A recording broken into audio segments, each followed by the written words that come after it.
Trading तो कर ली, लेकिन जब इनकम टैक्स रिटर्न भरने की बारी आती है तो सबका दिमाग चकराता है। हाय, मेरा नाम है शिवाल रस्तोगी। आई एम फ्रॉम बंधु for you services private limited. हम फाइनेंशियल एडवाइजर और आज हमारे साथ आपकी टैक्स रिलेटेड क्वेरीज को सॉल्व करने के लिए हैं सीए तन्मय जैमिनी, जिनको ओवरऑल 15 साल का एक्सपीरियंस है और पोस्ट क्वालिफिकेशन 8 इयर्स का एक्सपीरियंस है। आज हम उनसे बात करेंगे और कोशिश करेंगे कि आपकी क्वेरीज सॉल्व की जाए।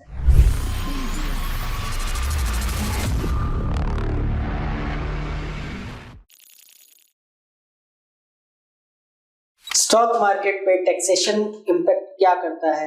अगर हम ट्रेडिंग करते हैं या इन्वेस्टमेंट करते हैं तो उस समय कैसे कैसे टैक्स अप्लाई होता है, इन सब बातों पे आज हम चर्चा करेंगे। तो हमारा पहला क्वेश्चन आपसे है कि स्टॉक मार्केट में जो लोग काम करते हैं, जो ट्रेडिंग करते हैं, उनको इनकम टैक्स में वो दिखाना चाहिए? बिल्कुल दिखाना चाहिए। आज के टाइम में शेयर्स की सारी ट्रांजैक्शंस एनएसई और बीएसई के थ्रू इनकम टैक्स रिपोर्ट्स में आ रही हैं, यानी कि आपके इनकम टैक्स अथॉरिटीज को सारा आपका ट्रेडिंग का डिटेल्स सारा मिल रहा है। हाँ, वो 100% एक्यूरेट नहीं है, पर मोर और लेस 90-95% वो एक्यूरेट है। इसमें कि आपकी शेयर्स की बाई पर सेल दोनों वैल्यूज आ रही हैं, आपका म्यूचुअल फंड का बाई सेल दोनों वैल्यू आ रही हैं, जो भी आपका डीमैट में आपका है जो भी काम, उसका सारी वैल्यूज वहाँ पे रिफ्लेक्ट हो रही है। ओके, तो इसका मतलब वैल्यूज रिफ्लेक्ट हो रही है, प्रॉफिट और लॉस का डिटेल आपको मेंशन करना है उसमें। डेफिनेटली, जिस भी आप हेड में उसको दिखाना चाहते हैं, इनकम हेड में जो हेड एप्लीकेबल है आपको उसमें आपको शो करना पड़ेगा। तो what are the negative points की अगर हम मान लीजिए किसी ने नहीं दिखाया है इसको, तो क्या नेगेटिव हो सकता है उसके साथ? नेगेटिव दोस्त ये हो सकता है कि कल को इनकम टैक्स अथॉरिटी उसको जो आपकी बाई और सेल जो दोनों की टोटल वैल्यू है जो उनके पास है, वो टोटल आपको उसकी वैल्यू को सीधा सीधा आपकी इनकम मान लिया जाएगा, जिसको वो कहेंगे this is the undisclosed income. यानी कि जहां आपकी नेट इनकम टैक्सेबल होनी थी वहां आपकी टोटल ट्रांजैक्शन वैल्यू आपकी टैक्सेबल होगी। ओके, तो इससे बहुत बड़ा आपको टैक्स पे करना पड़ सकता है? बिल्कुल बिल्कुल, एटलीस्ट अगर टैक्स पे नहीं करना पड़ सकता है, बट आपको लीगल इंटीग्रिटी तो आएगी आएगी, आपका नोटिस इशू होगा ही होगा। स्क्रूटनी नोटिस आपका 3 से 5 साल में आपको इशू हो जाएगा। ओके, जैसा कि आपने बताया कि अगर आप नहीं सबमिट करते हैं डिटेल्स को तो वो कभी भी नोटिस आ सकता है और उसके बाद में आपको फिर वो मेंशन करना ही पड़ेगा। बिल्कुल, तो बिल्कुल। जैसे ही आप इनकम टैक्स रिटर्न भरने जाते हैं और अगर आप स्टॉक मार्केट में ट्रेडिंग या इन्वेस्टमेंट कुछ भी करते हैं तो आपको इनकम टैक्स रिटर्न में वो सारी डिटेल्स फिलअप करने का रिक्वायरमेंट है। तो क्या ये कठिन है भरना, इसलिए लोग अवॉइड करते हैं, या आसान? देखिए, according to the client data उस पर डिपेंड करता है कि भरना टफ है कि आसान है। जिसकी सिंपल ट्रेडिंग होती है, एक डीमैट अकाउंट होता है, वो थोड़ा सा सिंपल होता है, बट कुछ लोगों के 3-3, 4-4 डीमैट अकाउंट होते हैं, अलग अलग तरीके की ट्रांजेक्शन होती है, तो उसको क्लब करना थोड़ा सा टफ होता है। बट डेफिनेटली प्रोफेशनल्स के लिए इट्स ए कैटवॉक, और इंडिविजुअल जो अपनी एक सिंगल रिटर्न खुद फाइल कर रहा है उसके लिए टफ है, बट प्रोफेशनल्स जो रिटर्न फाइल कर रहा है उनके लिए टफ नहीं है, क्योंकि this is their day to day job. Okay, जैसा कि मैंने सुना है कि ITR 1, ITR 2, ITR 3, ITR 4 types होते हैं। तो जब हम इनकम टैक्स भर रहे हैं और हमने ट्रेडिंग किया हुआ है, सपोज एक सर्विसमैन है, तो उसका क्या ITR चेंज हो जाता है, 1 से कहीं और चला जाता है? बिल्कुल, ITR 1 केवल सैलरी और अदर इनकम डिस्क्लोज करने के लिए होती है, जबकि अदर ITR जैसे ITR 2 है उसमें इनकम हेड आपका हाउस प्रॉपर्टी हेड हो जाता है, और ITR 3 में बिजनेस के अकॉर्डिंग जाती है, और कैपिटल गेन है तो भी वो ITR आपका 2 में जाता है। According to the stock market वो ITR चेंज हो जाएगा। अगर बिजनेस ओनर है तो बिजनेस का जो होता है वही same.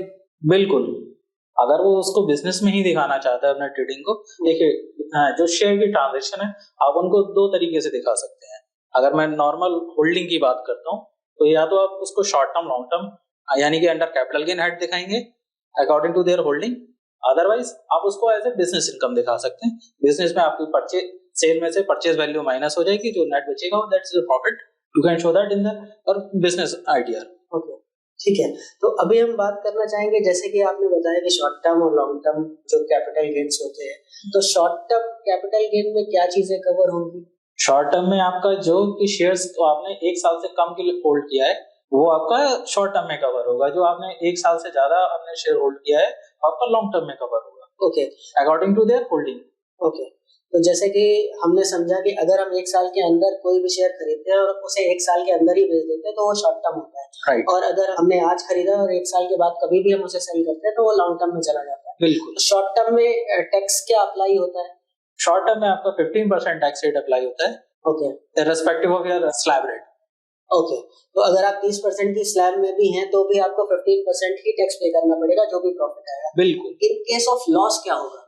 In case of loss it's will be carry forward, आपका अगली आईटीआर में आपका एडजस्ट हो जाएगा। अगर आप आईटीआर में अपनी करंट आईटीआर में उसको लॉस को शो करते हैं तो ओके इसमें एक कंडीशन और है, आपकी जो लॉस की आईटीआर है वो विद इन टाइम होनी चाहिए, यानी कि तो 31 जुलाई या जो भी आपकी कैटेगरी आईटीआर फाइल करने की ड्यू डेट उसके अंदर की आपकी आईटीआर फाइल होनी चाहिए। अगर वो फाइल नहीं होता है तो आपको लॉस कैरी फॉरवर्ड करने का जो बेनिफिट है वो नहीं मिलेगा। ओके, तो इसमें जैसे मेरा एक क्वेश्चन है कि अगर 50,000 रुपए का इस साल मुझे लॉस हुआ है तो वो अगर अगले साल रिकवर नहीं हो पाया, मुझे अगले साल भी 50,000 का प्रॉफिट नहीं हुआ, तो कितने साल तक की परमिशन होती है उसे कैरी करने की? उसको कैरी करने की आपकी 8 साल की परमिशन होती है। ओके यानी कि आने वाले आप 8 सालों तक उसको एडजस्ट कर सकते हैं। ओके, तो यही कंडीशन क्या लॉन्ग टर्म में भी होती है? बिल्कुल, लॉन्ग टर्म में भी यही कंडीशन होती है।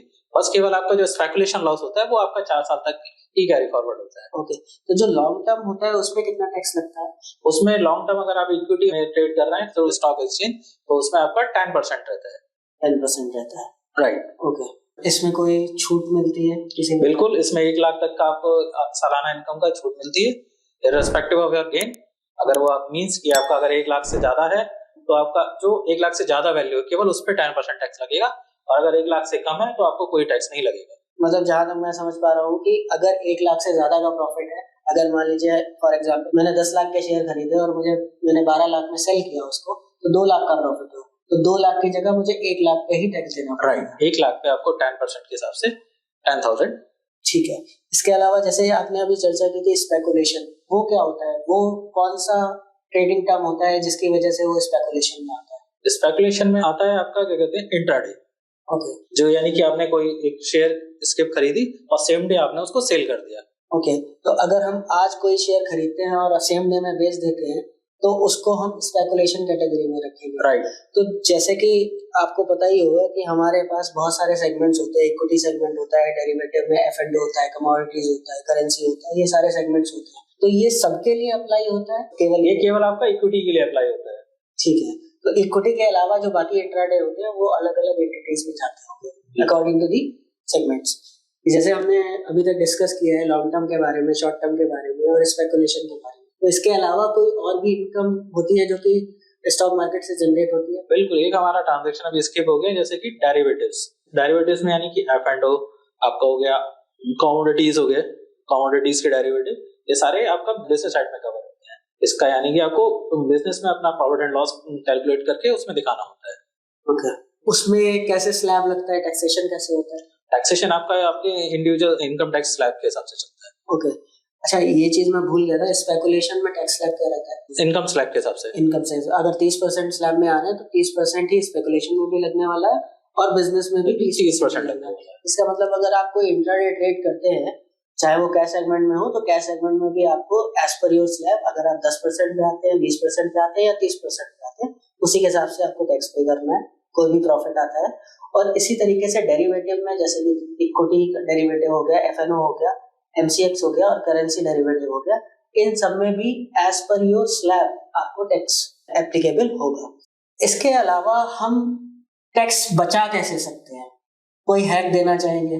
देखिए, टैक्स हम बचा सकते हैं टैक्स हार्वेस्टिंग करके, जो कि प्रॉपर है, उसके लॉ भी अवॉइड नहीं आपको मना नहीं करता करने के लिए। ठीक है, उसके लिए आपको क्या करना होगा, आपको ईयर के एंड से पहले, लाइक अभी फरवरी मार्च चल रहा है, इसमें आप अपना अप्रैल से लेके अभी तक का ट्रेड हिस्ट्री उठा लीजिए, उसमें देख लीजिए कि आपको कितना टोटल गेन हो रहा है और आपके पास क्या होल्डिंग है जिसमें आपको लॉस हो रहा है। उस होल्डिंग्स को आप सेल कर सकते हैं जिनमें लॉस है, और उसको या तो नेक्स्ट डे आप उनको होल्डिंग में बाई कर लिए, या फिर आपके पास एक से ज्यादा डीमैट अकाउंट है तो आप दूसरे डीमैट अकाउंट में सेम डे में सेम टाइम पे आप बाई कर सकते हैं। ओके, जिससे कि आप उस लॉस को उस इनकम से आप एडजस्ट, जो इनकम आपको हुई है उससे आप जो होने वाला लॉस है उससे आप एडजस्ट कर सकते हैं।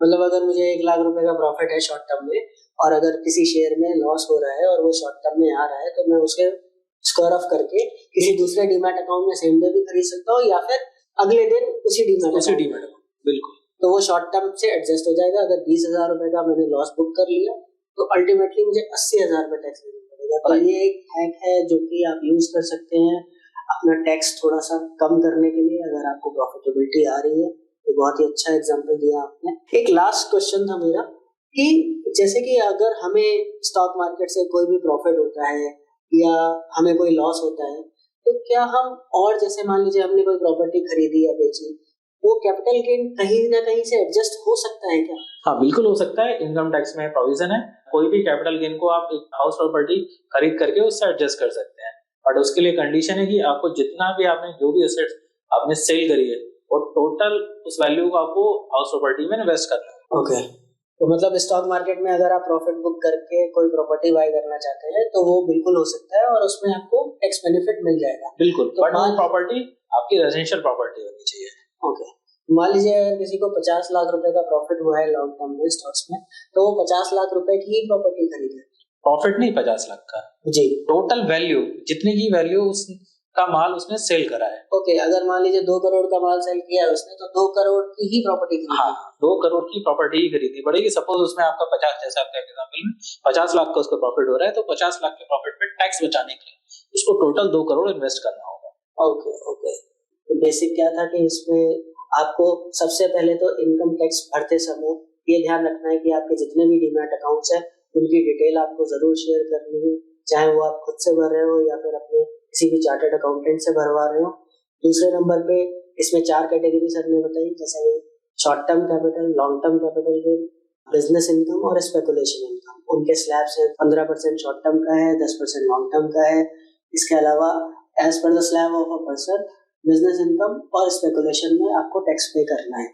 तीसरी चीज बताई सर ने जो टैक्स हार्वेस्टिंग की, वो एक बहुत अच्छा और यूनिक वे है आपके टैक्स को कम करने के लिए। तो जितना भी प्रॉफिट के शेयर्स आपने बुक किए हैं उनका प्रॉफिट निकालिए, उसके बाद में अपने पोर्टफोलियो में छानिए किन स्टॉक्स में आपको लॉस हो रहा है, उस लॉस को बुक करिए, जिससे कि आपका प्रॉफिट एडजस्ट हो जाएगा और आपको कम टैक्स भरना पड़ेगा। और सबसे लास्ट में जो बताया हमने डिस्कस किया कि कैपिटल गेन को एडजस्ट भी किया जा सकता है। फॉर एग्जांपल आपने 1 करोड़ के शेयर खरीदे थे, वो आज 2.5 करोड़ के हो गए हैं, तो आपको 2.5 करोड़ का वो स्टॉक अगर आप सेल करते हैं और उसके अगेंस्ट में कोई भी रेजिडेंशियल प्रॉपर्टी खरीदते हैं तो आप उस टैक्स को बचा सकते हैं जो कि आपको लॉन्ग टर्म कैपिटल गेन में देना पड़ता है। तो थैंक यू सो मच, आपने बहुत अच्छी जानकारियां दी। तो अगर जैसे कि हमारे दर्शकों को अगर कोई क्वेरी होता है या आपसे कनेक्ट करना चाहते हैं तो कैसे संपर्क साधे आपसे? मेरा ऑफिस नंबर नीचे दिया गया है, आप उसमें मेरे को कांटेक्ट कर सकते हैं, आप व्हाट्सएप पे मैसेज कर सकते हैं। ओके, तो अभी आपने सर का नंबर देख लिया होगा, स्क्रीन पे आ रहा है नीचे, तो वहाँ पे आप कनेक्ट कर सकते हैं व्हाट्सएप से या फिर कॉल कर। Thank you so much, hope you like this video और आपको बहुत सारी जानकारियाँ मिली होंगी इनकम टैक्स के रिगार्डिंग कि कैसे हम अप्लाई करें। तो अगर आपको ये वीडियो हमारा पसंद आया है तो आप लाइक करिए, सब्सक्राइब करिए, शेयर करिए और कमेंट कीजिए, और कमेंट करके ज़रूर बताइए कि आपको ये सेशन कैसा लगा। Thank you so much.